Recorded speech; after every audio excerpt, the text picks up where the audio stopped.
সাপৰ দংশনত প্ৰাণ গ'ল ছাত্ৰৰ নিশা ধুবুৰী চিকিৎসা মহাবিদ্যালয়ত উত্তপ্ত পৰিস্থিতি বিষাক্ত সাপৰ দংশনত মৃত্যু গৌৰীপুৰৰ ডুমৰদহ চতুৰ্থ খণ্ডৰ মফিজুল নামৰ এজন 16 বছৰীয়া কিশোৰৰ চিকিৎসাৰ গাফিলতিৰ অভিযোগ চিকিৎসকৰ বিৰুদ্ধে কালি সন্ধিয়া ভাগত ঘৰৰ কাষতে খোজকাঢ়ি থাকোঁতে মফিজুল হক নামৰ কিশোৰজনক বিষাক্ত সাপে দংশন কৰে লগে লগে মফিজুলক ভৰ্তি কৰে ধুবুৰী চিকিৎসা মহাবিদ্যালয় হাস্পতালত চিকিৎসা মহাবিদ্যালয়ত ভৰ্তি কৰাৰ পিছতে চিকিৎসকে বেজি দিয়াৰ কিছু সময় পিছতে মৃত্যু হয় মফিজুলৰ চিকিৎসকৰ ভুল চিকিৎসাৰ বাবে মৃত্যু হোৱাৰ অভিযোগ পৰিয়ালৰ লোকে চিকিৎসকে কি বেজি প্ৰদান কৰিছে বুলি জানিব খোজে যদিও পৰিয়ালৰ লোকক একো জানিবলৈ নিদিয়ে চিকিৎসকে গোলকগঞ্জৰ পৰা তপন ৰিপৰ্ট নৰ্থ ইষ্ট ফ্ৰণ্টিয়াৰ নিউজ নাম কি আছিল গাঁওখনৰ নাম ডুমৰদহ পাটপুৰ ল'ৰাটোৰ নাম কি আছিল মফিজুল হক কেনেকৈ সংঘটিত হৈছিল ঘটনা এইটো সাপ মাৰিছে নেকি সাপ বলাইছে নেকি মফিজুলৰ বাবার নাম কি সাপটো দেখা পাইছিল সাপটো দেখা পোৱা নাই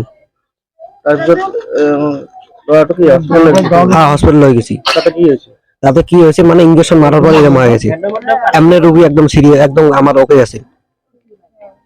কি ইনজেকশ্যন মাৰিছে গম পাই নেকি কি ইনজেকশ্যন মাৰিছে আমি গম পাই নাই তাৰপিছত এতিয়া ল'ৰাজন কি পাইছে ভিতরে সিট বুক করছে করি এরকম হয়েছে